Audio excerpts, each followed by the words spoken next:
This is Lynn Shay, and you are listening to the Horror Squad podcast. Turn it up loud.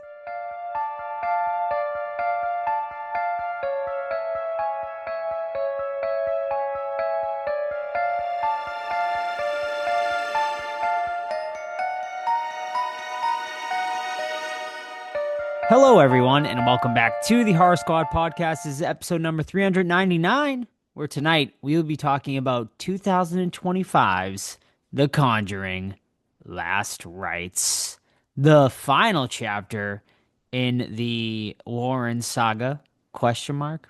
We will discuss, we shall see. Allegedly, Vera Farmiga, though, and Patrick Wilson's swan song as they exit the franchise. I am here, of course, as always, with Steve and Todd.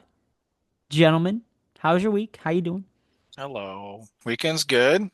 Here in America, first weekend of football, so that's always exciting. It's And also I first beat weekend. your ass. Wow, you know what?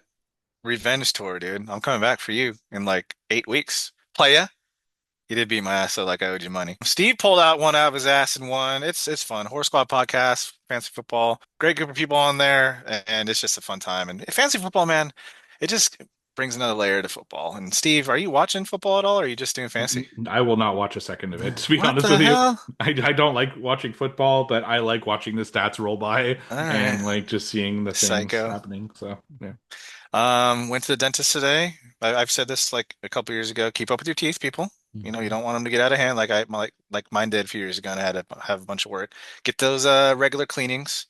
And yeah, just looking forward to the weekend coming up. Horror Hound September 12th to 14th. Gonna be a blast. Horror Hound's huge now, and I'm looking forward to completing my Saw poster. So yeah, looking forward to that. Excellent. Steve, what you got? I see you're rocking the new Horror Squad podcast hat.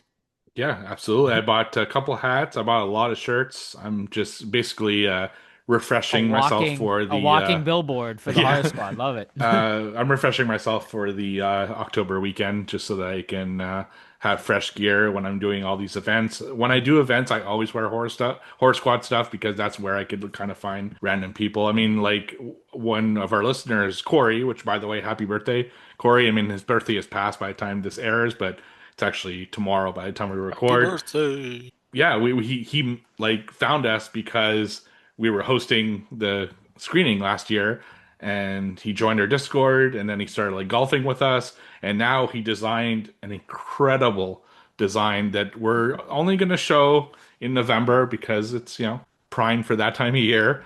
But yeah, so I always wear horror squad stuff when I go to like cons or any kind of horror event and do some promotion. So you can get stuff at T Public if you want to do the same.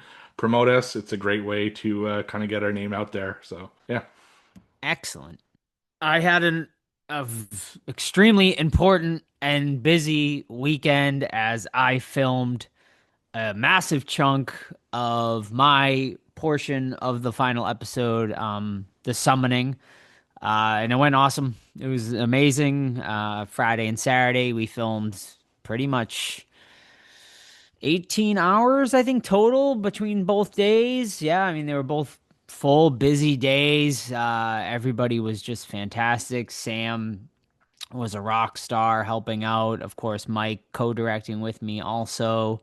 Couldn't have done it without the two of them. Honestly, they were both just amazing help all weekend. And then the cast, just great, patient, no complaining. I put them through very long hours, especially my lead, my niece, Sophie. None of them are getting paid and stuff, and I kept her there. She's in pretty much every scene of the movie, and she was a rock star and killed it and didn't say no to nothing, including, basically drowning her in the bathtub and stuff like that. So, yeah, it was awesome. Yeah, like I said, about 80% of it I got filmed, which is just feels so good. And then just have to film the grand finale probably within the next few weeks and a couple of filler shots. But other than that, man, I'm pretty good to go. And then it's just reviewing all of the footage before I send it to Steve for editing. which should be fun, Steve. But I think I have everything marked and we use the clapper, so I think it shouldn't be too bad for you. But I'm gonna review it all and delete everything I think that wasn't used. But yeah, it was awesome. Mostly not a lot of takes. Besides one scene, I think it took like 15 or 16 takes for one scene. But other than that, we got The most of it drowning done. scene. I'm just not getting it. I need No, to put your head back under there. pretty much. No, that was done in two takes actually. But yeah, no, everything was great. And then like even the girls, I've never met the three girls that we cast as my coven, and they were just above expectations, and once again, just amazing. And that their scene in particular is the longest scene in the entire movie. It was like probably 7 pages, of dialogue for this one scene that's so important. And it took a long time to film it for sure, between all of the different angles we had to pull off and everything, but they killed it. And then we took a break halfway through and they ended up memorizing like 4 or 5 pages of the dialogue when they sat down. And I was like blown away, because I was like, oh man, we're going to be here for like another 4 hours. And we were able to crank it out in about an hour because they were able to sit down and memorize everything together, and which helped a lot. So yeah, it was awesome. Exhausting, a ton of work, but I'm so happy that we were able to crank that out.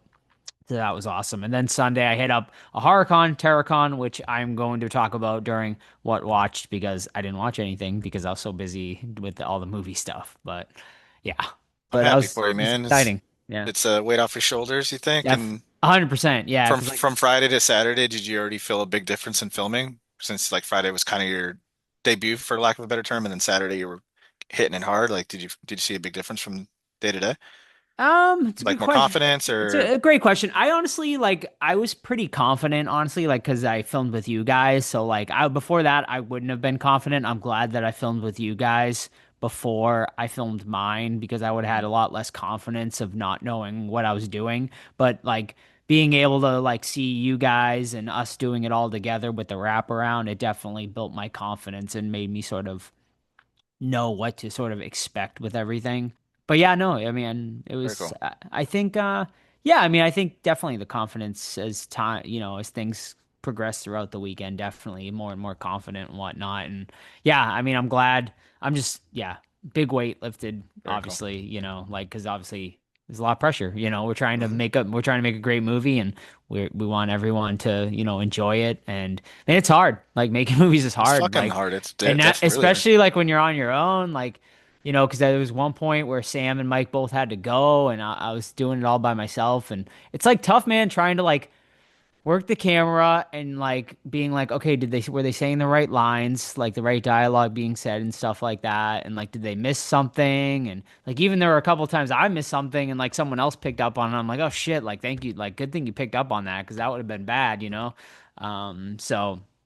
But yeah, man, making movies is hard, and I learned that for sure this weekend. I definitely have a lot more appreciation for, even like going and watching The Conjuring, like I was watching sort of zoomed in more, like focused in more on like the filmmaking aspect of it, of camera angles and everything, the way things are done and stuff like that. And it's just like, yeah, it's, and it's like even like the movies that suck, I'm just like, no one sets out to make a bad movie. You know what I mean? It's just things happen, and you know, Yeah, but when uh, you have $100 million budget, there's inexcusable well, yeah, things. very, yeah, 100% on that. Yeah, for sure. And then just Uh, like the simple mistakes, like, mm, oh my God, like, man, we filmed one scene where there was just like it turned into nighttime, because it was like right at dusk, and like the fucking ring night lights were in like almost like shot after shot, and like just having to maneuver ring lights to make sure they wouldn't be in the shots because of like there were windows in the background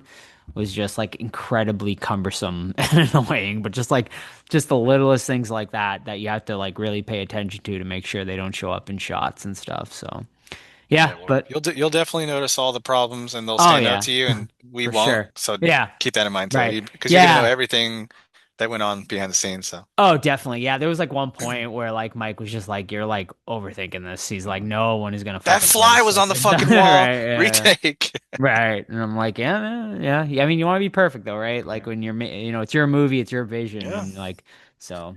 Well, But it'll yeah, be even better with the next one we do. But Steve, you recorded too, right? A little bit. Unfortunately, the costume that I got for the shoot this weekend, they sent me like a small.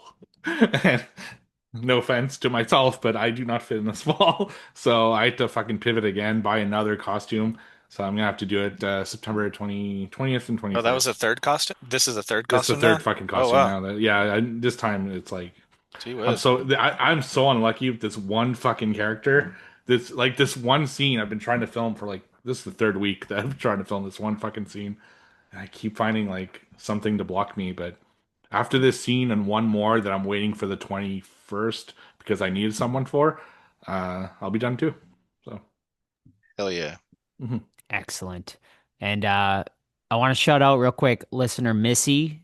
She's amazing, and I saw her at TerraCon as well. She was actually working Stephen Mott's table, I believe is his last name, who was the dad in the Monster Squad. So shout out. Yep. Got to meet him briefly, just saying hi when we went over and said hi to Missy. But yeah, she's gonna be volunteering at most of our events too at Hocus Pocus weekend as well. So shout out to her for helping us out at that event as well. And Caleb and Missy both will be, both of our listeners will be volunteering and helping out for the Hocus Pokes events. We appreciate you both very much. All right.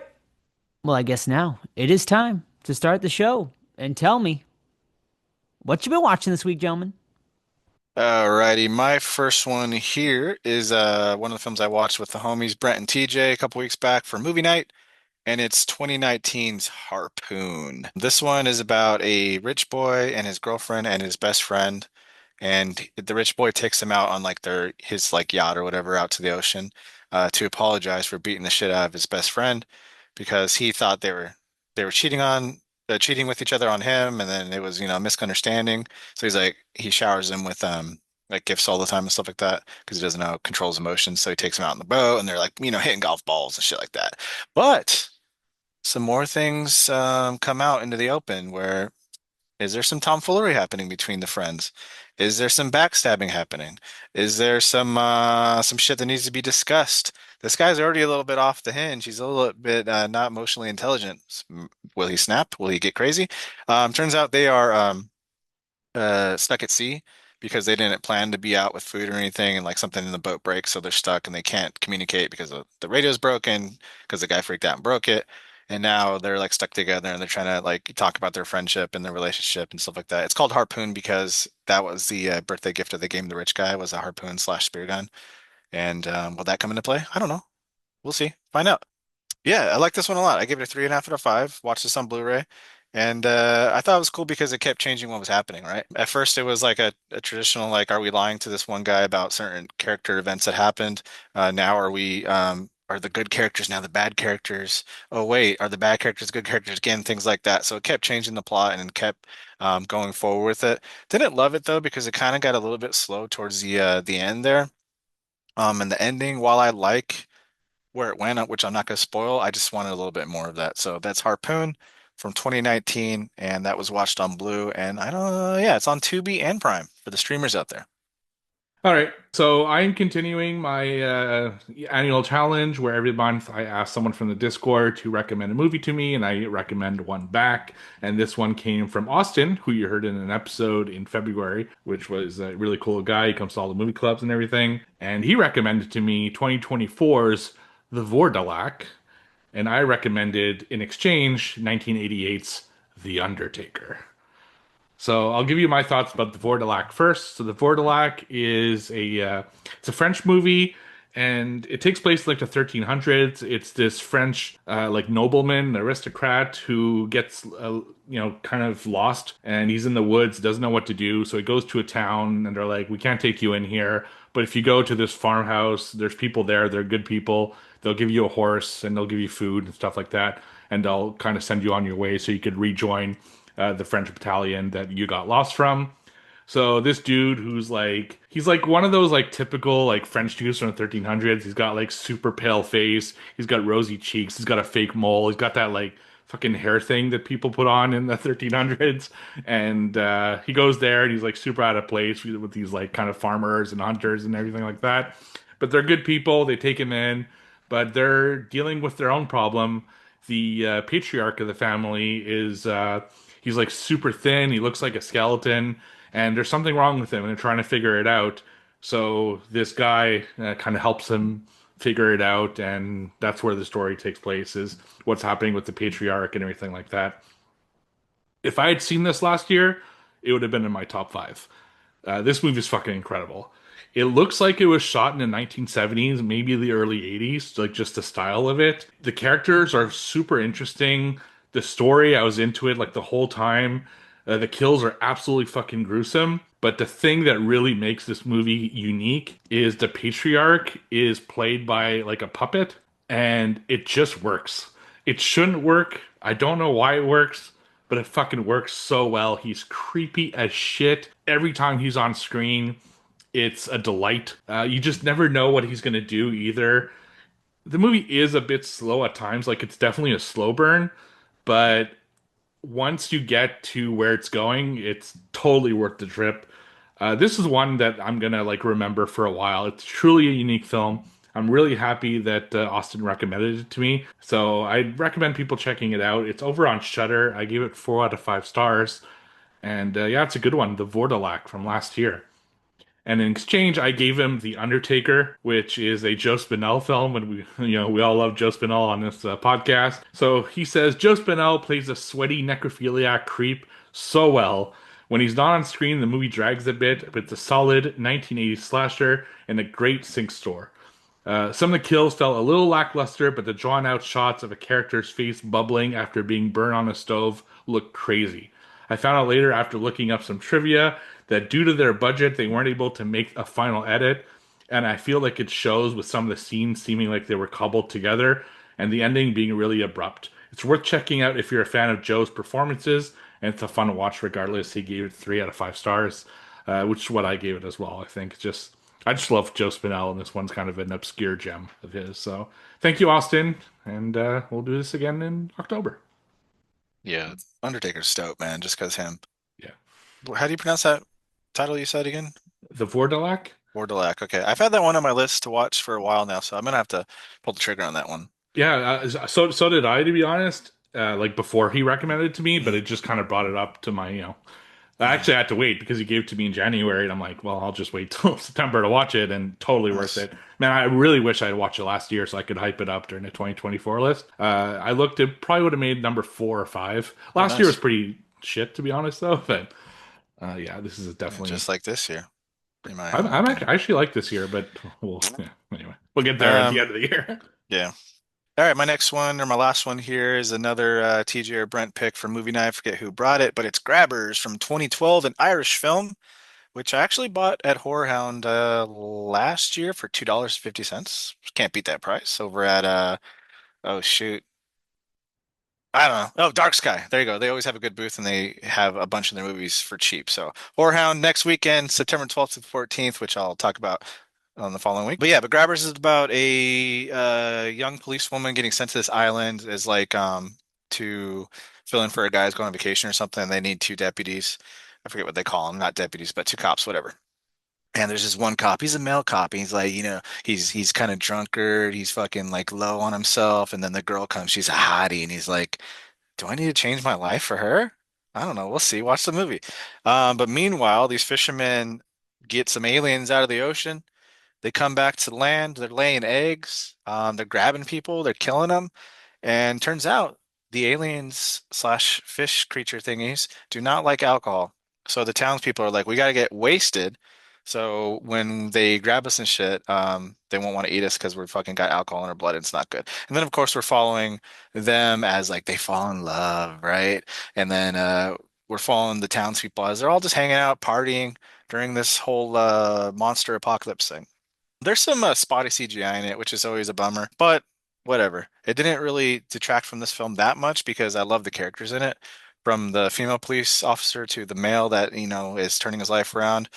But to the townspeople, everyone has like their own little gimmick. Like you got the sassy bartender, which is funny because they're trying to convince the townspeople to like take them seriously about like the monsters and stuff. And they're like, all right, fine. All the beer at the pub is for free. And then they all like get hyped and they go to the pub, but the pub owner's like, what the fuck? Like I didn't agree to this. So you lose out on all this money. It's just a funny scene for him. So yeah, the supporting cast was awesome in this. Sassy bartender, local friendly old lady, sassy scientist, things like that. I just love the characters. So that's Grabbers from 2012. I give it a 4 out of 5, and that is currently streaming over on Shudder, or you can get the DVD for $2.50 at Horror Hound this weekend. So do it. No. You're not coming, so you don't get to say that. I didn't watch anything this week, but I'll do a quick breakdown because I attended a horror con this weekend. I attended TerraCon in Marlborough, Massachusetts. It was a one-day trip for me on Sunday because I was filming the movie all weekend. But yeah, I was glad I was able to get out there because I was able to knock out Linda Blair and Elvira on my poster project, which I got going on, which were two big names that I was missing. I've met them both before, but I was very excited to add them. Linda Blair was in a horrifically bad mood. One of the worst, probably the worst celebrity interaction I've ever had. Ooh, do tell, do Um, tell. just like, I mean, like it wasn't like any arguing or anything, but like I go up to her and like she's on her phone, completely ignoring me, and she's like, "Oh, I'm sorry. Like I'm having like some sort of like technical issue or whatever. We're having problems or something." And I'm like, "Okay." So then like she like leaves and goes and talks to like her handler, and we're sitting there for like 5 to 7 minutes, and we were just talking with the volunteer basically the whole time. And then she comes back, sits down, doesn't say a word to me, and just looks at my poster and is like, okay, what color do you want? And I was like, green, I guess, on the hair, and she signed it, and that was it. So it was awful. Yeah. I mean, my first interaction with her wasn't great either, but it was like a million times better than this interaction. But honestly, I really didn't care because I just wanted the autograph, so I wasn't looking really for anything out of it this time other than the autograph. What's her going rate But now? 80, 80. Hmm. yeah. Yeah, I think she was 50 when I got her Sheesh. 5 or 6 years ago or something. So now she's 80. I don't even think she does a combo either now. It's like 80-80, I think. Actually, I think it was 140 for a combo, which is fucking crazy. Elvira was fine. Yeah, pleasant. Yeah, no issues with her at all. Granted, like, go man, go. I might have to start going to cons just on Sundays because I was able to knock both of them out in like no time. Like, you know what I mean? Like under an hour, like for both of them, where other cons I've been to, they've had 4+ hour lines each, you know what I mean? So just depends on the con. Obviously, this con was like a smaller and more sort of chill, but I think also going on a Sunday helps a lot too. But yeah, I was able to knock out both of them. And then first time meet, I was finally able to meet Heather Donahue from Blair Witch Project, which is one that has escaped me forever. So that was extremely exciting, and she really couldn't have been nicer. Showed her, we talked like Blair Witch, showed her my Blair Witch tattoo, which she thought was awesome. She was really into the custom Blair Witch figure set I brought for her to sign. She took like a picture of that and everything, and yeah, we talked about some of the filming and whatnot, where they filmed at Seneca State Park and stuff. So yeah, she was great. Awesome. What else did we do there? Saw some vendor friends that we haven't seen for a while and whatnot. And we got to see the cast of Hocus Pocus, who is going to be doing the event with us. So we caught up with Armory Katz, Vanessa Shaw, Larry Bagby, and Tobias Jelinek. Yeah, we chatted with them for quite a while at their table.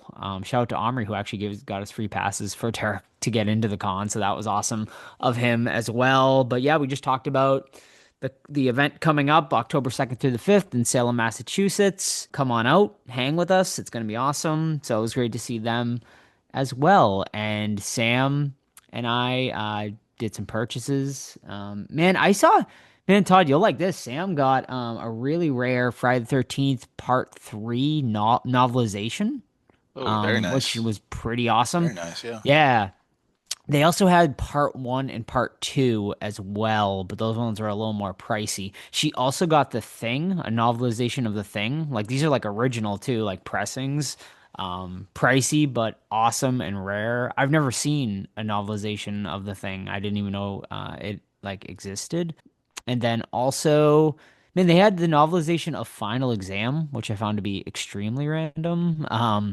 But they were looking, and then he had Halloween 1 and 2 novelizations, which he was asking like 300-400 bucks for the Yeah. first Those are one. pretty up Pretty there. fucking rad. It was really cool though. This guy, yeah, that guy had probably the best stuff at the con. But yeah, if you ever, yeah, I highly recommend Terracon. It reminded me of like horror cons before they got big. Kind of had that small timey horror con feel to it, minus the celebrity prices that are insane now. But good time. Check it out maybe for next year. Terracon in Marlborough, Mass. It's the same people who put on Rhode Island Comic Con, which is like a massive convention, which they do in November, which maybe we'll hit up, maybe we won't. And then next week, this upcoming week, we're hitting up Silver Scream Con, I believe, which I'll be adding Jeffrey Combs and Barbara Crampton to that poster. Oh, and Ken Kurzinger, who played Part six. Jason in Freddy vs. Jason. Oh yeah, you're right. Yeah, Who's so part six's guy? I forget. part six is that CJ?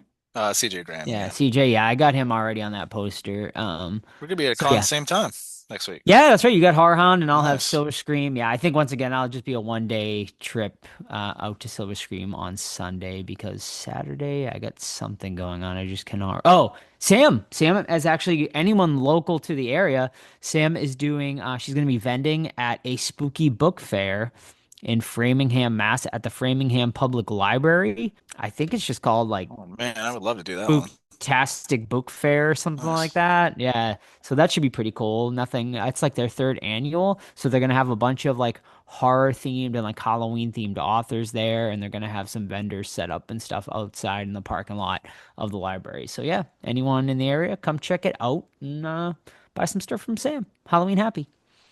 And that's all I got. Right. I got one more here. So this is a movie that I found out about through the Horror Movie Podcast, which is a podcast I gave a shout out to last week, and I finally got to listen to their episode. Their episode were basically recommendations that have a cold theme. So they just excluding the big ones like The Thing, things like that. They wanted just recommendations from all the hosts, including our friend Horfan Ryan, who did an amazing job. So I heard this title and immediately I was like, I have to watch this like as soon as I can.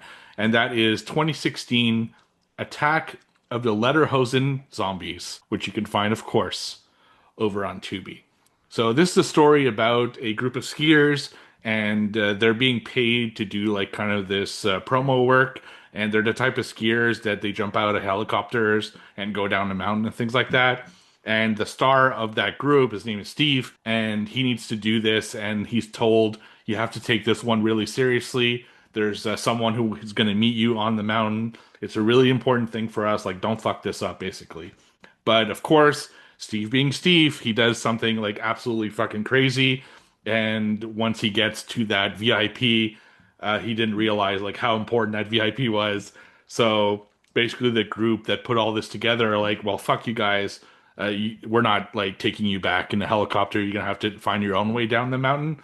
So they go to like base camp, which is basically a bar, and they're like, "Sorry, you're gonna have to stay here all night. Our last lift went down already, and you can only go back like tomorrow morning." So they're stuck in this bar. You know, the group is kind of infighting because of what Steve did.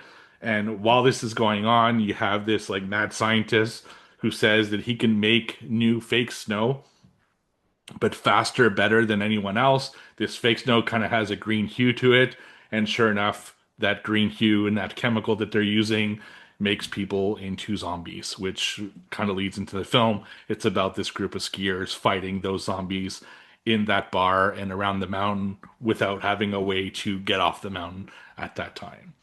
I expected, like a low budget, stupid horror movie, to be honest with you. And just with a title like that, and I never heard of it, so I'm like, this has got to be like one of those junky, stupid Tubi movies. Holy fuck, was I wrong? This movie is awesome. Like, I really did not expect how good this movie would be. It kind of reminded me of that fucking cheese one we watched last year, Matt Heidi, but on a mountain. And they're just like great characters. It's a cool setting. The zombies are like really fun to like interact with. But what really makes this movie special is the unique kills that they have to dispatch of those zombies.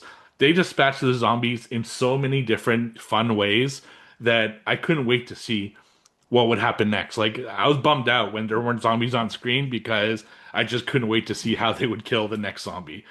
This movie is a true like Tubi gem that I really recommend people who like kind of silly zombie horror stuff to check out. The only like major knock I have on it is at times, not a lot, but at times they use CGI, including CGI blood, which I'm not a fan of. But the majority of the kills are practical. The majority of the gags are practical. So if you're looking for like a crazy zombie film that doesn't take itself too seriously, but seriously enough to be like very watchable, then I recommend this. So Attack of the Lederhosen Zombies over on Tubi. I gave it 4 out of 5 stars. Shocking. Was not expecting that based on the title, but now Me neither. I'll add it to the list for sure. Yeah. Sounds cool. Alrighty, thank you so much, gentlemen. And now it is time for Todd to bust out. Oh my God, he has it already leaning on. He's got it bouncing on his head Hurry right up. now. I'm holding Oh it. my God, Hold on. he's like those ladies you see when they balance in the other country where they balance the Yeah. things It's a on their gift. head, the bowls Todd, on you their don't head, need to do baskets it the on whole episode. Yes. You Well, could just wait till trivia to I know, but it's a skill I've been working on. I'm trying to impress you both, and it worked. So, right. All right, um, Todd, open it up. Let's hear oh, the score. get off my head. Ah, there we go. That feels better. All right, Steve in a commanding lead of 15. Myself 12. Joseph 8 with Q3. Trivia. Ooh. It better not be all themed Conjuring tonight either, motherfuckers. It So I'm like, might. they're. I, I'm, I didn't you know, rewatch I any of like. them. You know, I'm a sucker for a theme. You Yeah, know, you like themes. Mhm. All right, who's going? I'll start us off since I already gave you the hint. This Conjuring related. Conjuring related Oh boy. trivia this week. Let's start off with perhaps an easy one, perhaps a hard I don't one. know. Let's see. Have you seen the first one I've seen it recently? once. Oh, once. Once, damn it. What? Sam and I actually watched it last night when we got home from Oh, last yeah. rites in Nice. bed. So Just to, well, we'll Yep. talk about it later. We ordered some Domino's. We fucking popped in, or eating pizza in bed, watching the first Nice. Conjuring movie, and I Nice. got scared. And I said, Hold me. I gotta go to bed because I'm too scared. Hold me. So, question one: Uh-huh. what was the name of the entity? Bathsheba. Correct. I had a Bathsheba. feeling that's where you're going. That was tormenting the Perrin family in the original Bathsheba. Conjuring, and it is Bathsheba. Never even knew Oh, who was a Salem witch, if I'm Oh. not mistaken. I believe that is that said was in the the first that was the Conjuring. demon in Yeah. the first one? Yeah. Yeah. Interesting. And I She go believe fuck herself. in real life, it's a grave nearby the house. If I Oh. remember from watching people at the house, it's like It's going up for auction on It is. I think Halloween, Halloween, day. Yeah. Let's put our money together. Should I buy it? Yeah. How? What do you think it's gonna go for? I don't think like millions. probably like dude. 400,000-500,000. Yeah. Got land though, right? That's the key. There's I like no. think. I Yeah, don't. but a lot of people go to that land and like bother it Yeah. all the time, like Uh. YouTubers and like. I'd make it an attraction, man. Make it a business. Well, Oh, that's what the last 100%. That's people did, right? yeah. Yeah, but weren't they like scam artists or something? Something happened. Yeah. Things got weird apparently. And Yeah. anyway. But like Uh, it's like the house is like really like old. Like I It's don't old even- as fuck. It's It's like a I little feel like it like farmhouse. barely Lot has of like upkeep power and- and stuff. Yeah. Like it's like really like bizarre. Yeah, I'll be interested. Yeah, I mean, I definitely would turn it into either like a Airbnb, basically. Airbnb, Yeah. like the Lizzie Borden house, or do like turn it into like a museum or something like that. You know, and buy like turn into like if you could somehow get the movie studio involved, maybe the studio will buy it and turn it into something, right? Like maybe. Well, that'd Yeah. be cool. I think a museum might be the best way to go Yeah. because of all the people who like trespass on the land. So if you have like security and just people can come in, like maybe by appointment, but I don't know about turning it to an Airbnb just because of that. Yeah. What Yeah. was the Well, it's name of the also girl? Beelzebub?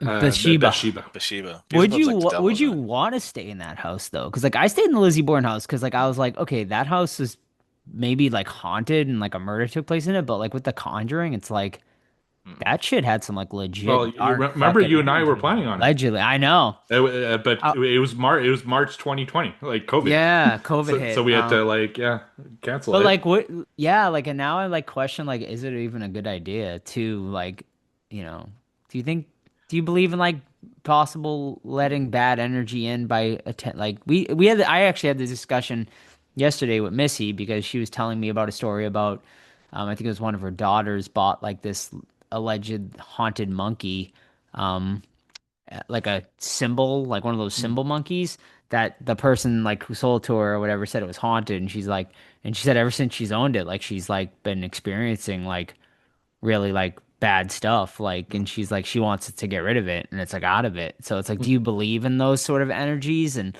or do you think it's just like all coincidence, or it's like in your head? I believe it enough to not want to mess with it. Agreed. You know what I Same, mean? same. But then, Respect like it. other times, I'm so curious that I'm like, let me mess with it, because like nothing, you know. But like I have not gone back to that fucking thing ever since, because both times I've gone. Oh yeah, right.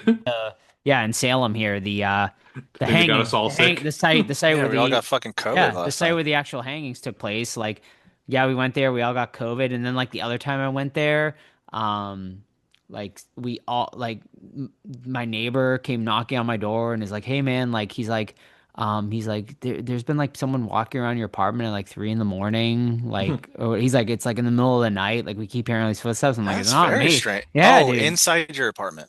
Yeah. He's like above us. He's like Oh, it's like waking my family and my baby up and stuff. And I'm like, I'm not even home at 3 in the morning. So unless someone was having an affair on me, which oh shit. I don't believe that to be, then there's some weird this yeah, it was just like really peculiar stuff. And he never came back like after that either and stuff. It was like that one. It was so bizarre. So yeah. Weird. hmm All Weird. But right, anyway, I'll go next. back to trivia. Yeah. Oh yeah, we're doing trivia. So Todd, I got some good Yeah. news for you. Okay. Mine What is country? also all Conjuring. Okay, cool. I'm uh, gonna just put the zero in for me right now, so I have one per which is Conjuring movie. So the first okay. one from the first Conjuring. Bathsheba. No, this is probably my toughest one of the three. So we'll see if you're paying attention, Joe. I guess. All right. Ooh, he's eating Name. What pizza. is the name of the chicken in The Conjuring? Chico. No. No? There's a chicken in The Conjuring. Yeah, it's like basically the pet to the two Perron girls. Oh. Heron. Heron. Little chicky wicky. Uh, yeah, there is a scene where they mention it. Dicky the chicky. I feel like it's just has a normal name if I'm not It does have. mistaken. Yeah, It's like a Well, normal person's name. like Cindy or something, but no, I Wrong. don't know. No. Ron.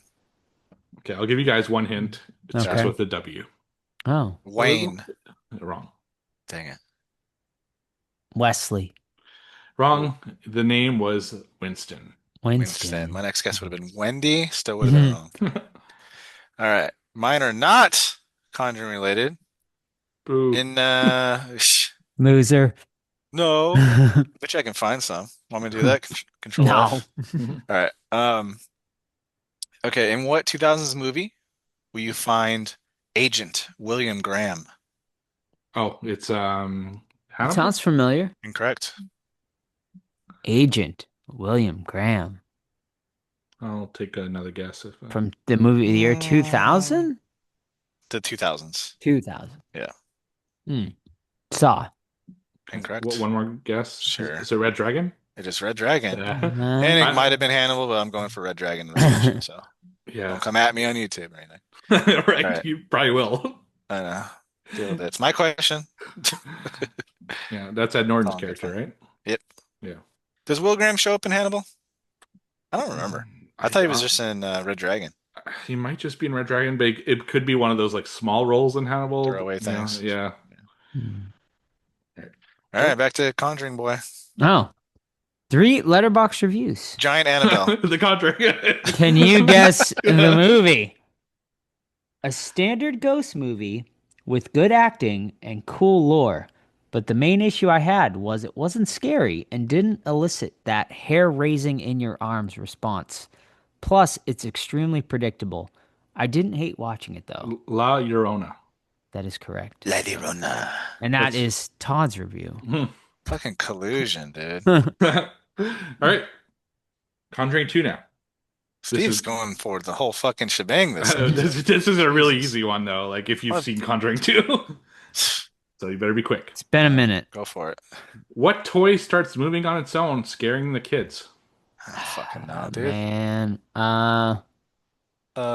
Been a long time since I've A seen it. bear. Wrong. That was gonna be my guess, Todd. A toy moves, huh? A doll. Wrong. One more guess. A car. Wrong. One of those little monkeys that walks around hitting his cymbals around. Ching, Wrong. ching, ching, ching. So it was a fire truck. Fire truck. I said a car. That's Yeah, close. but that's like, no, that's. All right. A vehicle. Yeah, that's Transportation device. All right, it's back to very me. specific because all the lights like turn up and the whole like. truck thing. Alright. Okay. Oh, I remember that scene now, Yeah, I remember it. vaguely. All right. You can find singer Tiny Tim Oh, Ooh. from Insidious yes. Yeah. in this 1987 Oh, slasher. Blood Harvest. Gosh, I'm quit. Fucking Steve's 4 points tonight. Yeah. I got What 0 is last week. happening? I gotta make up. Well, you don't have to go that crazy with it. Gee whiz, man. I gotta find a hard one, apparently. All right, Joe. Let me see Back if to I can me, find- huh? Oh, taglines are hard. All right. No, that's easy. Can you guess the movie based on the IMDb information? I'll try. I'm not going to give the year Hmm. because These you are all know the Conjuring theme. related, though? Maybe. Okay, Yes. go ahead. This movie has an R rating, Oh. clocking in at 1 hour and 50 minutes. A little long. A little long. Categorized as supernatural horror, Mhm. horror, Mhm. mystery, and thriller. Oh. Currently sitting at a 5.6 out of 10 over on IMDb with a Metascore of 47 out of 100. Starring Jonas Bluquet, Storm Reed, Sounds like a Anna. porn star. It does, Anna Popplewell, Papa. and Caitlin Rose Downey. Oh. Director Michael Chavez. Is it? The Nun 2? That is correct. It is the Nun Are you 2. kidding me? I This didn't give fucking out- guy. It's the only he did La This Llorona, fucking the guy, Nun 2, dude. and the last 2 Conjuring This movies. is call Q3, I, dude. I might, I don't want to jinx it, but I no, might do I'm a first finding a hard ever one. on the horror No, squad. no. I'm finding an impossible one, dude. All right, Conjuring 3. Take it out. What antique does Ed Warren take back to the room at the end of The Devil Made Me Do It? So in most Conjuring films, he takes back an item back to Yes. the infamous room. What did he take in part 3? Some bullshit, probably. Man, I tuned that movie out of my head after I watched it. A sledgehammer. Wrong. Actually, that's a good guess because he does use a That's what I sledgehammer. was thinking, yeah. Yeah. Man, there was It's some something bullshit, not a proper answer. haunted.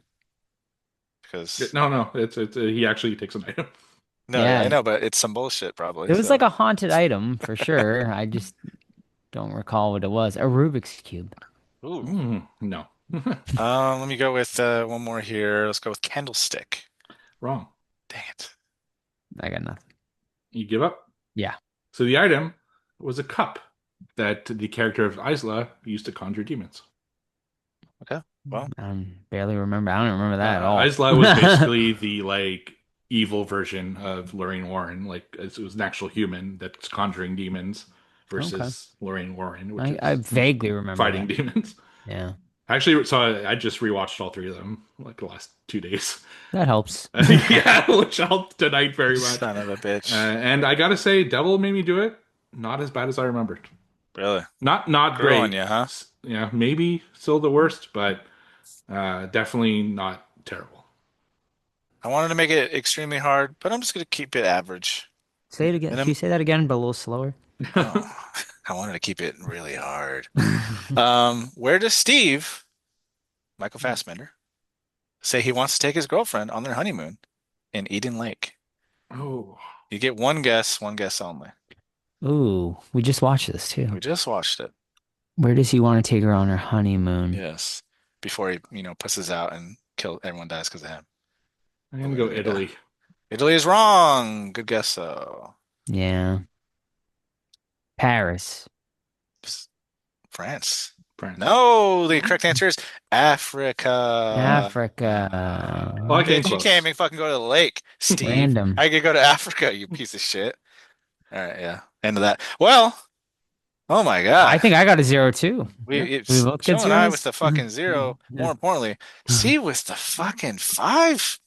It's because it was all Conjuring. I made a With Yeah. a Well, five. it's What are only you mistake. doing, three Joe? conjurings technically because I Record. do the conjurings. He got Blood Harvest right. I Mhm. didn't know he was gonna get Blood Harvest right. Well, I What's mean, happening? Tiny Tim is only I did know, but that you one. haven't seen Blood Harvest. I know, but I like the picture Jeez. is Yeah, Tiny they Tim. stupid little clown outfit, Yeah, makeup thing. It's a pretty creepy movie. He's effective in yeah, it, but it's he's on my creepy list. himself. Just All right, well, brings us to Steve's running away 20 to 12 to 8. Gosh darn. Unbelievable. It's fucking ridiculous, dude. I'm gonna definitely be dead Upset. last for this. Well, I guess it doesn't matter, right? it doesn't Because there's matter. two losers, Yeah. so Yeah. I'm definitely gonna be a loser. Well, And that's fine because if I get to pick which a Corey Feldman movie will I be watching right, this You're time? yeah, watching his entire live show, if which I I would win this be down quarter, with. that means we each won a quarter so far. Oh, So, Nice. man, we gotta keep an eye on Corey Feldman's like tour dates oh because my we God, gotta we I gotta go to a just fucking tour, dude. not to get Yeah. political, but I just read that he's thinking of running for president. What? I mean, you can I mean, Kanye West won for president here, so it's like, Well, yeah, I know, but I mean, he after he wins Dancing with fuck the it, I'll vote Stars, for Corey maybe. Feldman. Yeah. Feldman for president. Hell yeah, I'm in. Fuck it.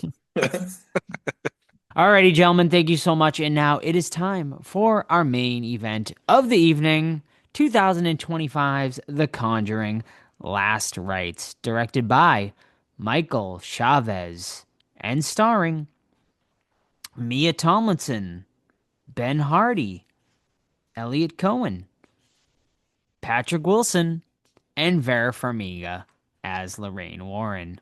Plot: paranormal investigators Ed and Lorraine Warren take on one last terrifying case involving mysterious entities they must confront. What a terrible plot synopsis from our friends over at IMDb. But you know who gives even better plot synopses than IMDb? Our friend, Mr. Todd. Oh, Take it away, buddy. oh, thanks. All right. The case that ended it all. Is it gonna be the scariest movie in the franchise? It's No, not. spoilers. Spoilers. You think it would be, but yeah. So Ed and Lorraine, Ed's had some heart problems, man. He needs to take it easy. The doctor's like, "Hey, stop fucking around. Eat fish, dude. Stop eating hamburgers or whatever the fuck you're doing. Stop banging Vera Farmiga. I know it's hard, but you gotta chill." And he's like, "All right, man." Meanwhile, they have a daughter. She's what do you want to say, 20, something like that. And she's got this boyfriend named Tony. Ed doesn't really like him. Maybe it's because he's a little blonde kid. Maybe it's because it's his daughter. Maybe a combination of the two. Vera Farmiga likes him a lot. And then there's like some love thing where we're following the Warrens as like the daughter's trying to make her way, right? And the boyfriend's trying to worm his way into the family. We do have a flashback where the daughter is being born and Lorraine sees an entity and it's like coming for her baby and the baby's stillborn. Like, oh, that sucks. And then the baby comes back to life. And then that's the daughter. Meanwhile, we're following the Schmerls, which is a silly name. I like that. And they're in Pennsylvania, and there's some mysterious shit happening in their house, right? Grandma and Grandpa bring the stupidest, scariest looking fucking mirror and give it to their granddaughter. She's like 16, 17, I don't know. But that mirror is fucking terrifying, Grandpa and Grandma. What are you thinking? Anyway, they give her the mirror. Of course, it's fucking haunted. And the flash forward to a little bit before. Ed and Lorraine had dealt with this mirror before because right when they were dealing with this haunting with this mirror with this other family, that's when she went into labor and she had to go give birth to her daughter. So flash forward, now the mirror's back with this family. They get rid of it. We're like, oh, that's the end of it. We get rid of it. No, it's not the end of it. Now there's some spirits haunting this Smurl family, and of course, no one wants to help him. No one wants to hear him. The church doesn't help. Ed and Lorraine, they don't want to take any more cases, but the daughter kind of forces it upon them because she wants to challenge her own demons and help this family in need. Yeah, Conjuring Last Rites, I know you guys think this is a pretty good year. I personally don't, and I was like hoping this would be a cool one. And it was fine at the end of the day. But for the last movie and this like hurrah, it was like it was a big letdown. I didn't like the family at all, not because they were bad actors or anything. It just we didn't have like a lot of time with them. And I get that we're going after Elizabeth and Ed and their family, and they're trying to see like their past, their present, their future, and things like that, especially with the actors being their last time in the roles. But like, what I liked about Conjuring 1 and 2 is like you got to know those people and those kids and the mom and dad and all that stuff, and you kind of liked them and wanted them to get better. And this one, I felt we were kind of cheated of that. And then, like, outside of a couple traditional scares you get from this universe, like, the camera pans and there's a creepy face right there, apart from a couple of those things. I didn't think it was scary at all, man. And I was kind of bored. It's like 2 hours long, and it's just like, all right, where's this film going now? And oh, we're jumping back to family drama. Oh, now we're going to a quick scare. Back to family drama. So overall, I thought it was fine, but nowhere near like the last best fucking scariest movie of the year or anything like that. What about you guys? Yeah, I mean, I think we all agreed that, part three, Devil Made Me Do It, was not good. It was actually kind of bad. Well, Steve apparently is coming around to it a little more, but yeah, man. So, and then based on this trailer, like I was just like, yeah, the trailer wasn't great either. And I was still excited though, because like I've always enjoyed, the Conjuring franchise, and I really like Patrick Wilson and Vera Farmiga. I think they are just fantastic as Ed and Lorraine Warren. And yeah, man, I mostly agree with you though, Todd, on this one. I think it's fine. The movie is fine.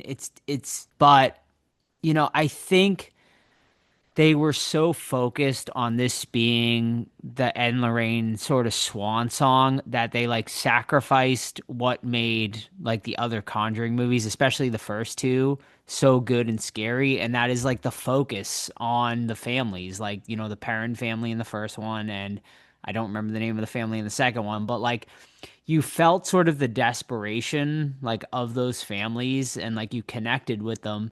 Whereas the Smurl family in this one are kind of like afterthoughts because the focus is really on the Warren family in this one.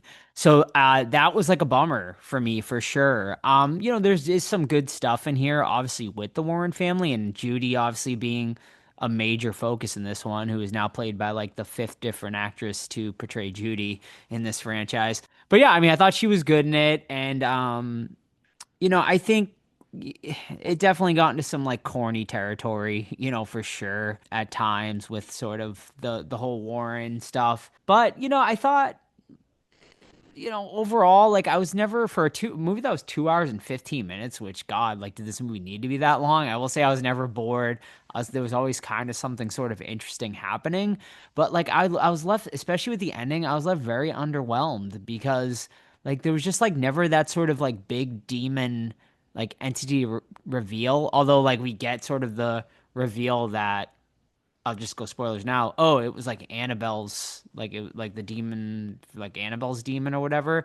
But like I don't know, like I felt like the sort of other ghosts, like that a family of ghosts was like really underdeveloped too. And then like you get this sort of like thrown in, oh, it's Annabelle like this whole time or whatever. But like we never get like anything with it other than like one scene. I don't know. It was fine. I enjoyed it, but it definitely and it was better. It was better than Devil Made Me Do It, but at the end of the day, I was left underwhelmed. Well, I'm gonna be the odd man out here. I absolutely fucking loved this movie. Like, I loved this movie. I thought it did such a great job of encompassing the entire series while also being kind of a love letter to the series. But also, what I think made three kind of like the weakling in the series, still giving us like that Conjuring vibe. So you had the family in that kind of creepyish house, which are being haunted, and they have the item that's like doing all the haunting. But you're also like threading other things from the other Conjuring movies into it. You're trying to finish off Ed and Lorraine's kind of legacy. You're trying to also build what I think is where they're going, Judy's legacy, which is her daughter. And I, having just watched, kind of the whole series, right? Like I watched the three right before seeing this one. You can really see kind of that thing like slowly growing over time. And if you look at it, Annabelle doesn't actually appear all that much in the Conjuring, like the proper Conjuring movies. Obviously, she has her own three movies that, yeah, she's quite a bit in. But Annabelle is really just the beginning part of the first Conjuring. I don't even remember if she's brought up at all, except for being in the museum in part two. And part three, same thing. She's just kind of in the background of the museum. And I think it's interesting that Annabelle becomes Judy's demon, and that's where it's like not really about Lorraine's and Ed's demon, it's about Judy's demon, which is always lingering kind of in the background, so that when Judy goes to the house with the Smurls, it kind of bridges the two together. It's like the demons kind of coming together because they had their own demon problem as well. I like that we got a bunch of cameos from the other Conjuring movies because it made the whole world feel like this actually is all of the shared universe. It was cool to see the Perrons and seeing the two girls, like the mom and the daughter from part two, and the dude from part three, being in the church, for example. I like that the cop from the first one is back, with a little scene, talking about it being hit on the lip. There's just a lot of stuff that I loved.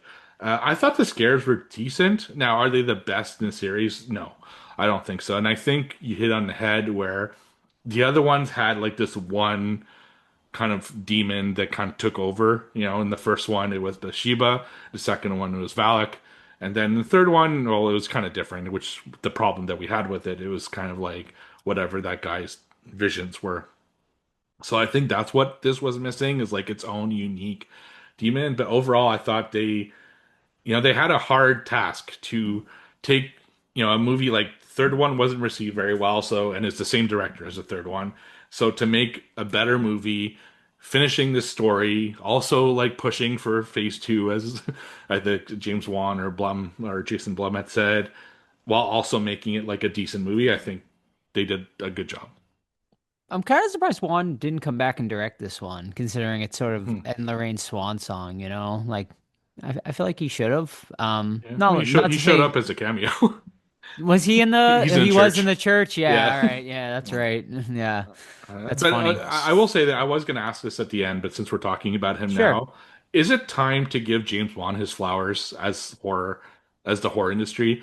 Like people rarely will I put mean, him in does the he not same. have him? I feel like If you at this ask point, he people, does. if you ask most horror fans who the top like directors are in horror history, I don't think a lot of people will put James Wan in Well, there. They'll I put think I think in 30 years he will. You know like, what I mean? But like it's but like say why wait? Like he has three legitimate huge franchises I under his agree. belt. It's like What, who Saw, else has Insidious, that? Conjuring? Three. I Yeah. agree. I think like in the moment, like I don't know if were people saying like at the time, like, oh, Wes Craven and John Carpenter are the best directors of all Right. time. You know what I mean? Back in the Mm. 70s and 80s when they were making those movies.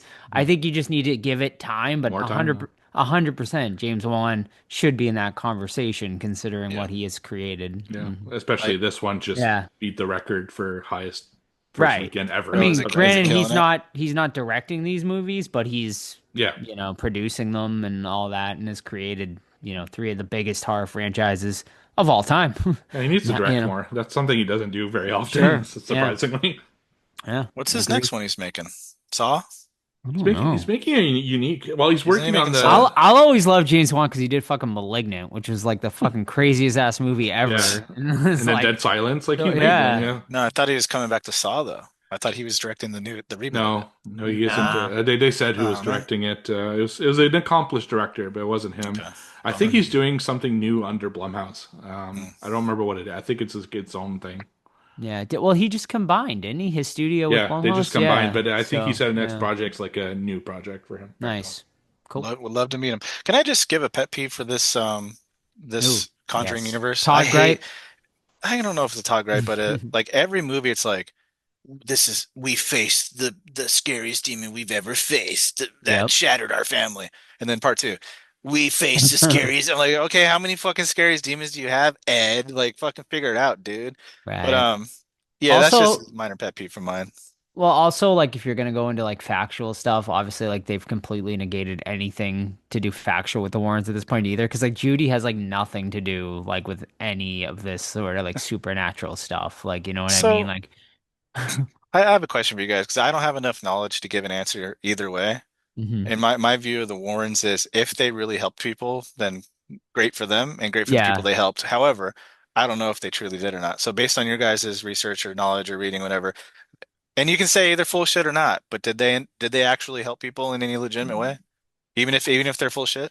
I can't give an opinion on it either because I have not researched them enough. Just Hmm. things I've heard here and there. You know what I mean? I mean, I do appreciate though that at the end of this movie, even the filmmakers acknowledged that they Controversy. were controversial. Yeah.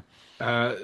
What I'm gonna say is it might come off really bad, and it's not my Hmm. intention, because I just people believe what they want to Say what believe. you gotta say, Steve. I feel the Mr. Warrens. 6 points tonight. Yeah, well, 5 points, but 5 yeah, points. I feel the Warrens. Like, yeah, I think what you said is exactly it. If they made people feel better, then Hmm. what harm was done? Because in reality, that's like a priest helping someone with spirituality, or a Right. medium, or anyone who believes in something that's not concrete. Like, I don't know how why the Warrens get the bad rap when, unless were they like charging these people that I That's my question. Is another follow-up. Like, are they charging people for the service, or are they literally helping people and just making money off books? Which I don't think that's a bad because thing to that's do. basically what all these like a lot of Everyone does these, that. yeah, I know. Like, do you think the Yeah. Pope is bad because he like like it's just, I don't know, it's a weird, I don't know what it is like. What do you think personally, Steve? If they're full of shit or not, Oh, or I think they believed in what they did. Mhm. I now, maybe they embellished some things to make Of it look course. better for the book or whatever, but I don't think they did it with ill intent. But I don't know. Like, Mhm. it's very hard to prove. But if those families feel better about their situation, and it helped them live in that, because in a lot of these stories they kept living at that house after Yeah. the Warrens came and did whatever. I mean, other than maybe stealing one object from each of these Yeah. houses, did I they really really do need this anything diamond ring, dude. It's bad? haunted. Yeah. Now, for sure, these movies definitely make them look like they're the best people ever, Mhm. but and I don't think it's to that level. But yeah, maybe they were just good people who were genuinely religious enough to think they're helping. Yeah, and that's my argument too against people that, look down upon others for believing in religion too. It's like if the end of the day, even if religion isn't real, like if that belief is making you a better person and like performing your life better, then there's zero harm in it. You know what I mean? So yeah, I'm think I'm gonna get their book, and that doesn't prove anything. It's written by them, but I don't know. I think I'm gonna do a little deep dive into this because I saw some weird, sexual allegations against Ed, which I'm not gonna repeat because I don't know Yeah. if they're true or not. But it's like I don't know, man. It's wild at the end of the day, but I don't know. It's I like it's that hard. they also acknowledged that the book allegedly apparently is terrible, like or Oh, is something it? like that. Or they Yeah, said that at the Oh, end of they the said it. they Yeah, movie. yeah, said yeah. as it Yeah, like as a joke, but yeah. yeah, Is it right. Yeah. written as I like a don't know if it's fictional narrative, or is it written as like no. like a I think fact? it's No, like I think it's like a factual. biography, but Yeah. yeah, like Hmm. Okay. Isn't it called like Demonoria or something? I'm not sure, Looking it up. honestly. But back to the movie. Where Hmm. were we at? Where were we? Wherever well, you the want to the, go. Yeah, the man. Warren's depiction. Like, how do you feel about the Warren's depiction in this versus the rest of the series? And do you think this was a good send Oh, off for? yeah, so yeah, I do think it is a good send off. Absolutely. For like the Ed and Lorraine, characters. Yeah, man, I think it was a really good send off. I just wish it wasn't such a focus though. Like, did we need sort of I mean, we've been following these characters for 4 movies now. Like, did we need like all of this sort of focus on them? Like, I don't know. I think it was a little too much, personally. I mean, did I really need to watch Ed fucking doing ping pong tournament I fucking would first in of all, the I'd smash it in ping pong. I I don't know. agree. I agree with you, Joe. Yeah, man. Like I feel like you could have cut like a lot of this sort of like random stuff with the Warrens and you should have focused more on the Smurls.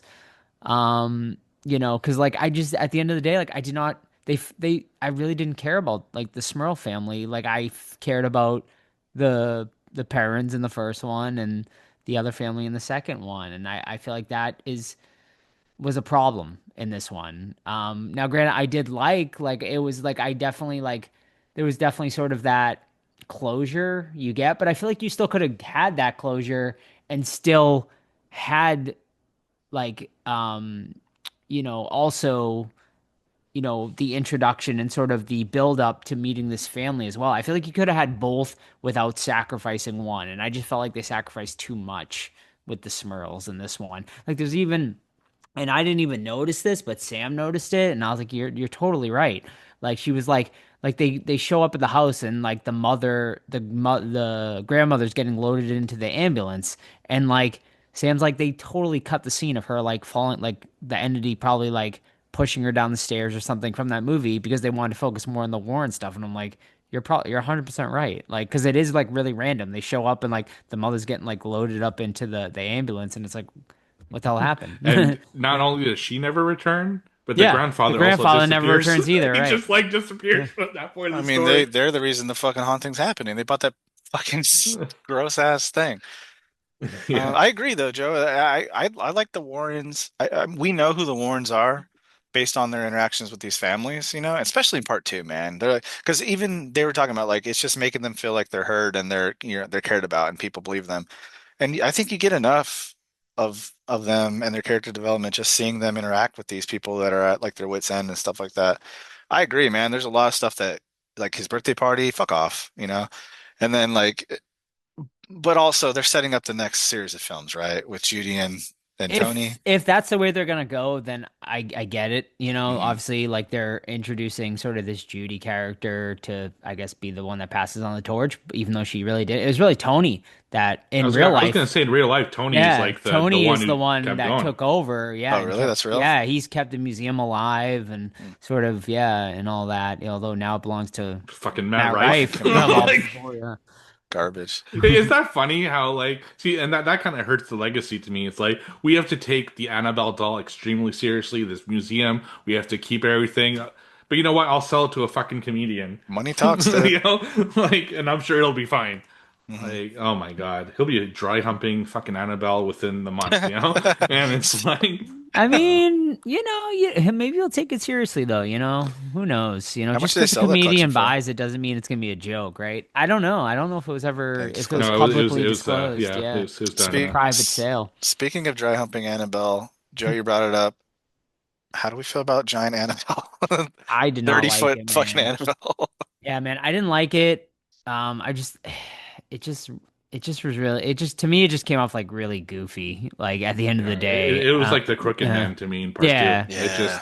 It It didn't belong just there. it just felt like really forced, and just did not look good and just came off corny to me. But there were some great scares too, man. Like even though she was CGI'd or whatever, she looked very CGI'd. That fucking lady was definitely creepy. I even liked the dude, the fucking The other axe ghost. dude. Like, yeah, the axe Oh dude. man, Like he in the trailer, I want a he figure of looked him, dude. lame to me, but I thought he actually looked really cool the scene in in the the basement movie. when he's just in Yeah, the corner, like great. where she Yeah. Oh thinks yeah. it's a John Wayne painting. Yeah, it's That creepy. Why the gave me the fuck is a creeps, dude. John Wayne painting down there, dude? Well, it was like, well, no, I They gotta mean, put like, that It's as the like the 80s, in the movie so took cent. They place in gotta the put that as 80s, a focal so point in even the living John room, Wayne back dude. then yeah, was kind of, exactly. yeah, man.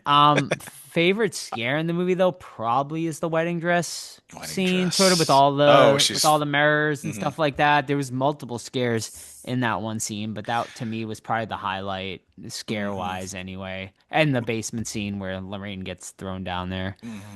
My favorite scare is probably when the dad is attacked in bed because you like Well, kind that's of cool. pan Yeah, over and the that's really heads good too. heads right Yeah. there. That was pretty sweet. Hmm. Mine's the guy in the basement because when you just like you're doing something and you just Hmm. feel like someone's fucking staring at you, and that feeling is just oh God. I don't get that feeling here at my house, but when I went to my grandparents' house, sometimes I just had that fucking feeling that someone is watching me right now. And sure enough, the house was haunted as Oh, the shit. But Annabelle demon, dude. yeah, it's weird. Yeah, but so that scene like rubbed me the wrong way in a good way Hmm. because I love getting that feeling, but it was scary. Hmm. So, like, Annabelle possesses Judy? Is that what we're to believe here? I So the Annabelle guess. demon's Yeah. been basically haunting Judy Her whole life, her whole right? life, yeah. Which they've established a couple times, kind of like little like in the first film, I think we Yeah. see her have a problem with Annabelle in the rocking I chair. have to stop you real quick because I have a question, and you just watched all the movies. Mhm. Um, Annabelle Comes Home. That's Mhm. Judy too, right? That's Yeah, Judy. that's Yep. Judy. Yep. Okay. Which Judy So, number is three. which is what's her face from Ghostbusters? Yeah, oh, Yeah. that's that chick? Yeah. Oh, I yeah. can't think of her damn name right They now, but literally but changed her in every so my movie. question is, why does Annabelle McKenna not? Grace. Oh yeah, she's good. Why Mhm. does Annabelle not possess her in the other movies, or does she? And I just don't remember. Like, why She now? doesn't. She doesn't, but Oh, she's always kind of stalked she's her, always like in the right? And background, she fucking said like, she, yeah, and then like this one, like mine. we learned that Judy has had the gift her whole life or whatever, like Lorraine, and she's always sort of had this dark presence around her. But like also like why now? Like why is it I think this it's time? because she went to the Smurls. Yeah. I All right. think that going to that place and being confronted with the demon from the mirror is Hmm. what brought it all together. Basically, it's like Okay. this was, it was crossing the It streams was if like we're using fate, a right? Yeah. Ghostbusters Well, analogy. Yeah. but Sure. who had the hand on her shoulder at dinner then?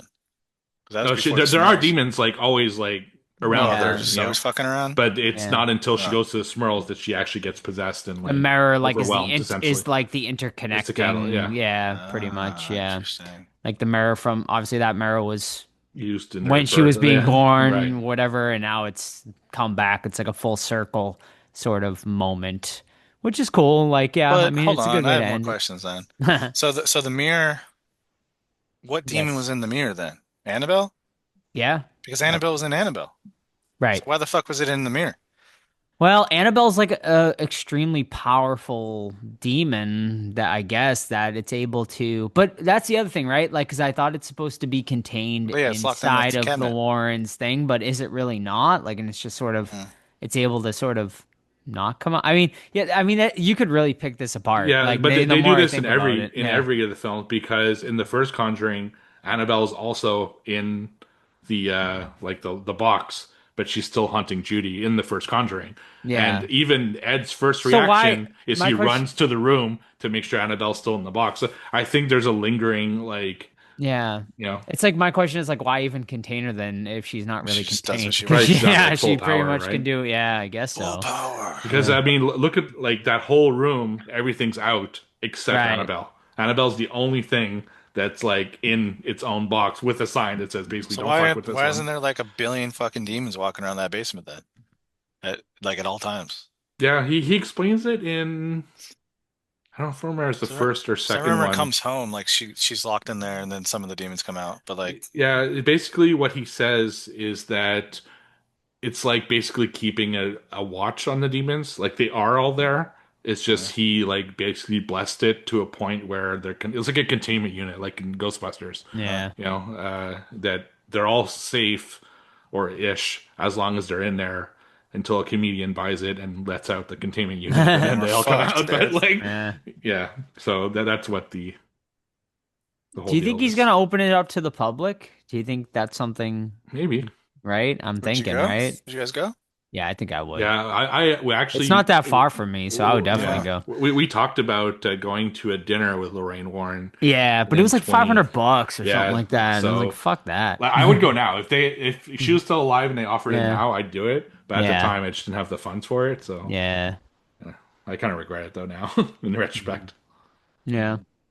You can go see her grave. She's buried somewhere She buried close next to to, Ed and yeah, I think they're buried together. in the Yep. same fucking Yeah. casket. Y- Like in the same plot. Like so Oh, they okay. what they do is they I don't stack the think they put it in the same caskets. No, casket. they Yeah, stack they stack the caskets. You They just can't. dig they Can you dig do that deep. though? Yeah, they dig deep. Yeah, my No, grandparents are no, no, buried. no. I mean, can you put him in the same casket? Because that's two for one. No, I think that's illegal or something like that. I think How's that's that a fucking? grounded. It's your dead and your loved I one. feel like How's it it's well, illegal? I no, agree. you can. You can Have crack you it seen the open and just throw me in. Mortician? Have you seen the Mortician yet on HBO? Definitely check that Hell out. no. Is that a For real those thing? of yeah, it's a documentary about like Ugh, a I guy don't who watch was that. like he was doing mass cremations and like people he Oh yeah. didn't tell the loved ones about it and Jesus, he was throwing like 100 bodies in like the oven at that guy once. needs to be in prison. He was, and then he's out now though. But Jesus Christ. it's Yeah, a just. really intriguing documentary. I mean, all joking aside though, like 2 for 1 special if you just put one person in or two people in one box, I, right? I'm fine. Essentially. Yeah, Fuck I it. agree. I totally You want to am go in fine on with you want that. to go in on a casket? Two for Yeah, one. let's do it, man. And then, yeah, funeral shit's weird, man. Nah, I'm Anyway, just gonna it's get like, cremated myself. yeah, I'm getting cremated too. Yeah, Yeah, fuck it. Shoot me in the face. My yeah, dust. yeah. I don't give a shit. Steve's gonna fucking I'm haunt dead. somebody. I'm dead, man. Don't waste your Yeah. money on a plot for I'm me. gonna Just sprinkle your ashes at the site that cursed you for like a month just to fucking oh shit, add you no, to the no, haunting. don't do that. Don't do that, I know, okay. please. No, I want to be sprinkled at every horror movie film location Jesus. in Here's a little existence. pinch. I'll put you in a salt shaker and just Yeah, shake there it. you go. Yep. Cool. All right. Anything else? Uh, We pretty much covered it. oh yeah, I covered it. I mean, mean, the family. I ending can't even tell it you one wraps family's up name. nicely. You get all of them creepily in the mirror, like their demon selves in the Yeah. mirror. Yeah, So is that- that was a problem too, right? Like, why not just have like the demon, like a yeah, demon, right? Like or whatever. Reveal like Annabelle. Like there was one time we see like Annabelle like as a demon or something. I don't know. There should have been something like a An Uber demon. big there. This is supposed to Hmm. be the finale. There should have been like something like cute. Like I don't know. There should yeah. have been something I more iconic to finish this Did you out. guys no think stakes. Ed would die at the end? No, I didn't feel that at all because there's No, zero stakes in this movie. I yeah, thought that in part two because they were teasing it like crazy. Well, yeah, I knew he wouldn't because of the real story, right? Right. But in the yeah, 80s, we're getting close to Ed's like eventual passing. yeah. So I No, was like, I never felt like they were gonna die. No. I agree Oh, with Todd. I never felt like this, like anyone was gonna no. really like well, die the in this priest died, movie. Well, that's true. He Yeah. did die. and he was in Whatever. all of them. So No, Was he? that scene was kind of he's, cool. Well, the hanging scene, like whatever, but I did like the scene when like he's fighting the demon and yeah. like that was kind of cool. Mhm. He's beating him off. Yeah. Oh shit. I have two questions here, and I just lost the second one, so I have one question. Okay. When which is the hokey stuff I think Joe was alluding to when Lauren's like, I saw her vision and we're old and Judy brings over 30 fucking kids.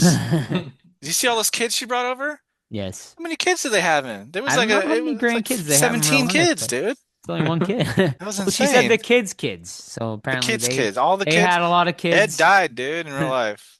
He did Well, down the so she did, road. I guess. He died. Well, he died in like his 70s, and then Lorraine lived to be almost 100, which is Jesus. Do you impressive. I wonder what they said at the end of their lives, like if they're afraid or what they thought was going to be on the other side for them. I don't know. I'm sure Lorraine talked about it. I'm sure you can find some Mhm. interviews with her and stuff. She Yeah. was pretty with it all the way, I think to almost her death. So, The Demonologist, by the way, is supposed to be a good book written about them. okay, So cool. I'm gonna look that up. I'd be more interested in probably reading like that rather than like what they wrote. You know what I mean? Yeah, Like, they have a shit ton of books they wrote, yeah, but yeah, Demonologist seems to be kind of cool. cool. There's gonna be some documentaries out there about them too. I would Hmm. think, but. I'm sure. Yeah. Yeah, I've heard the actual Smurl case. I haven't researched enough, but I heard that is really Schmerl. fascinating Well, too. all these cases are like fascinating cases. Sure. The Yeah, yeah. Enfield poltergeist is a fascinating case. Right. The Perron family is very. The Amityville case is, obviously. Right. Here's the thing, man, with those. If the people aren't gaining anything except like ridicule, then I gotta tend to believe them, right? Because it's not like they're like, I'll show you the ghost if you give me $1 million. It's people like pleading to like priests to help them. So it's like they're not gaining anything unless they're all suffering mental breakdowns or something. But Right. I don't know. Mhm. It's strange. It is.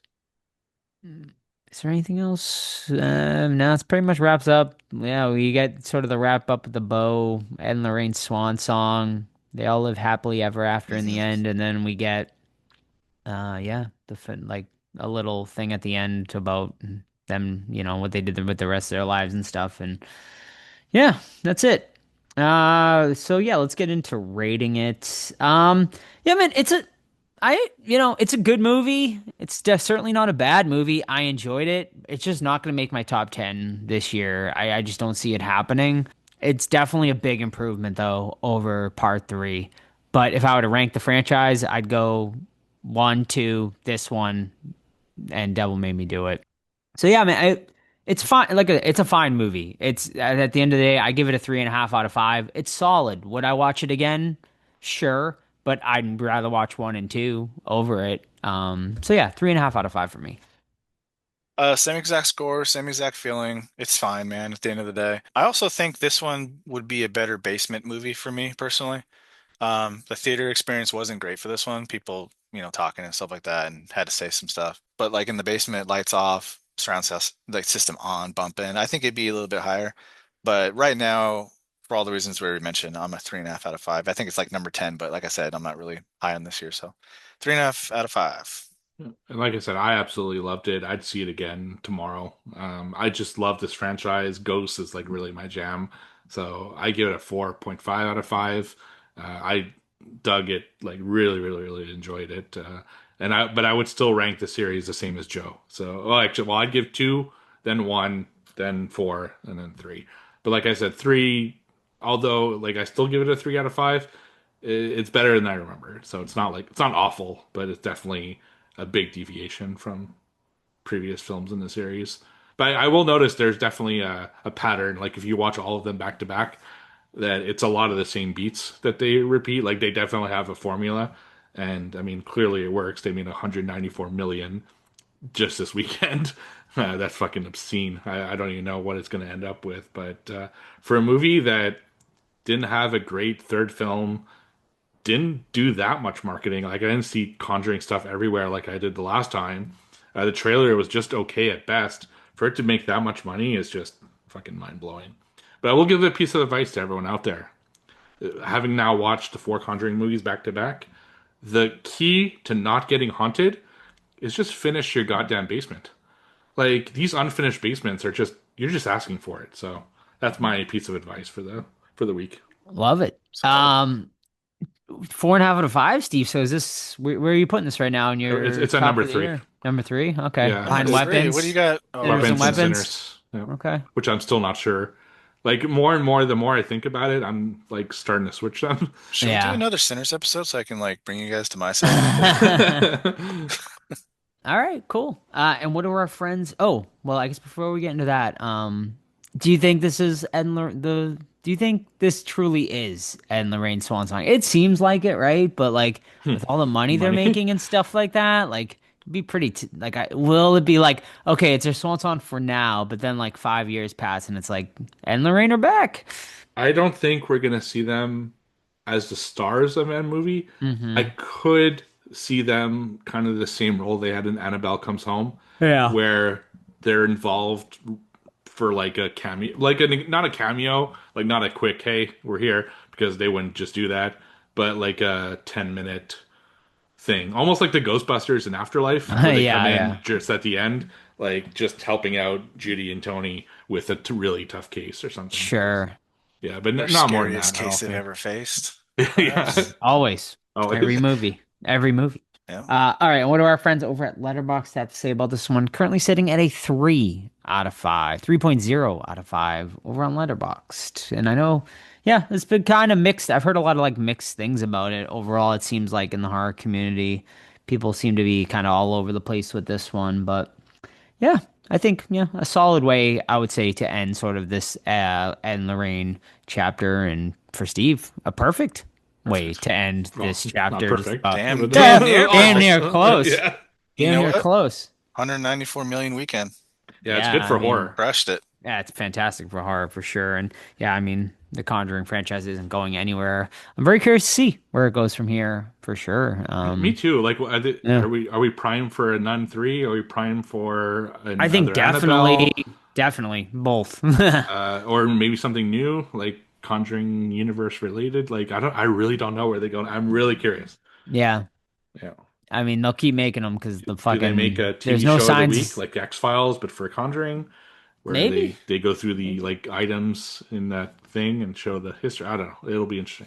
We shall see. There's no right now. There's no signs of this Yeah, no. franchise slowing. Clearly, with the amount of money it made, a number one movie in America, and I think. Would you say that? I think you sent it. It was like the One greatest horror movie opening globally Ever. ever. Yep. Ever. Yeah, Beating it, chapter one. yeah, which is fucking crazy. So that's awesome and great for horror, like you said. So yeah. All right. So I think that's gonna wrap it up then for this week's episode. Next week I'm not prepared, but what do we got, Steve? Yeah, well, that's what happens when you wait to do your homework at the last minute. You've only had like a Yep. year and a half, but it's episode 400, a big one. And when we do a big episode like that, we have to have a big subject. And we are doing a director retrospective with Mr. Toby Hooper, who has like 26 films, I think, I believe. So yeah, I can't wait to talk about him. I have two left, but I've seen him before, so I feel very accomplished. I finished his filmography, and I definitely have some things to say about some of those more obscure titles of his. Where does he rank on our four retrospectives? We'll Oh, find out next week. yeah, indeed, you will. The big 400. What a milestone, gentlemen. Congratulations to both of you and to me. I'll congratulate myself. 400 episodes, amazing. We will celebrate next week with our Toby Hooper retrospective. So go and watch every single Hooper movie in a week, like I am going to try to do this upcoming week. All right. In the meantime, you keep up with the podcast, Facebook, Twitter, Instagram, Threads. Just search the Horror Squad Podcast. You can email us anytime, the Horror Squad Podcast at gmail.com. But of course, the absolute best way to keep up with the podcast is our Discord. Totally and completely free to join. Just search. I'm sorry, it's linked over on our Instagram, or just send us a email or a DM, and we'll get you a link to join that Discord. Ton of channels to go through over there, including Movie Club every single month, hosted by Steve. Which, what do you got, Steve, for this month? So we're doing this month. Last month, I picked like 8 movies from my watch list on Letterboxd, and that was what we voted for. This month, the vote is coming this week. I picked 8 different Letterboxd users from our Discord and picked something from their watch list that people are going to vote on. So that's what we're going to do this week, and I'll have the answer by next episode. Excellent. Awesome. Yeah. So if you want to watch a horror movie with your fellow favorite horror fans, join the Discord. Steve posts the Zoom and you can watch some great horror movies or sometimes not so great horror movies. But hey, it's always fun over on Movie Club. Also, don't forget important dates Hocus Pocus weekend, October 2nd through the 5th in Salem, Massachusetts. It's just a bunch of Halloween.com for all details and tickets for that.